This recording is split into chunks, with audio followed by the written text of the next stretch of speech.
Mr. Sligh. I teach U.S. history here at AGHS, and this is my setup. I haven't had kids in my classroom yet, but I wanted to walk everybody through kind of my general layout for my classroom.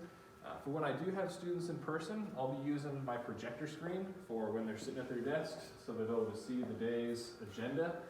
So up here I have my agenda, what we're going to be doing, my warm-up question, and then I'll also be able to play music in my classroom using some embedded YouTube clips.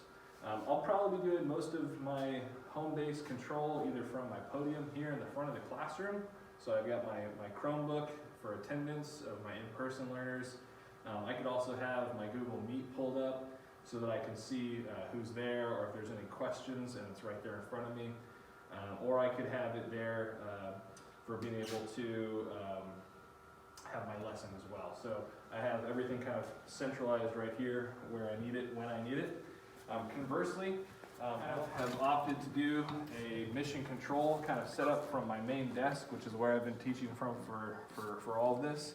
On my two screens, which are on my computer, I have usually like my email, my attendance, and my Google Classrooms on one.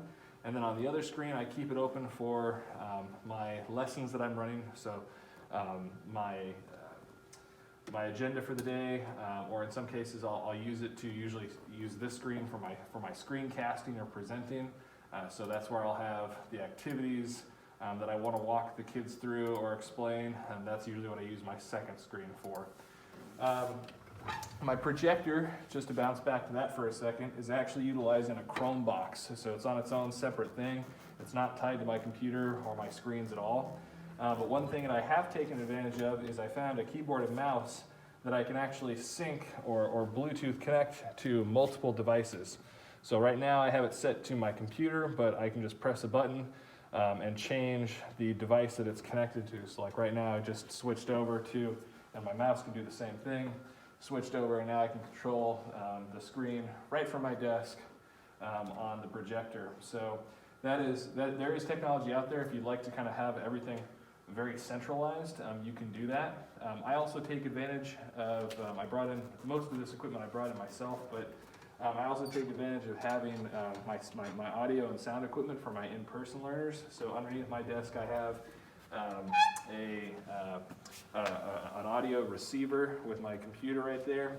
And I use an audio splitter that's right here to where I can just switch back and forth between either running the audio from my computer or from my Chromebox.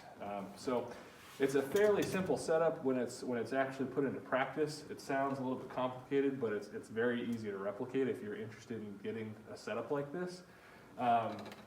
When we were talking about some of the different ways that people could set up their classroom, there are usually three questions that I urge people to consider, and it's what I thought of when I was going through all this is how do I want to teach? In distance learning, it is so different from how I normally did things. I was very teacher-centered, but I wanted to have a lot of student engagement participation, and in this format, that's different. So the first question that I would say is, how do you want to teach? Do you want to be like a mission control kind of person like what I do, or do you want to be more like mobile in front of your classroom? That will dictate kind of how you do things in terms of how you want to teach with your students in hybrid. The second thing would be is where do you want to be? Some people really like to be standing. They want to be front and center with their students. You might want to have a podium or a separate desk to where you can kind of run things from. That's something I would also encourage you to consider. And then I know that there's always a question of what kind of tech do I need? I don't know because I haven't tried it, and that's very true. But my thing to consider, my thing that I would urge you to consider is what do you need to do to teach any of your materials? Do you need to have two screens? Do you need to have a projector or TV? Consider what you've done and then how you've already done it in the past. It is all trial and error, and there is a little bit of testing that's involved, so there's no right or wrong way to do it. You just have to find what's going to work for you, just like we've always done with any of our teaching. So I hope this video helps. If you have any questions, please reach out to us at the tech team. We'd be happy to help you guys. Thank you.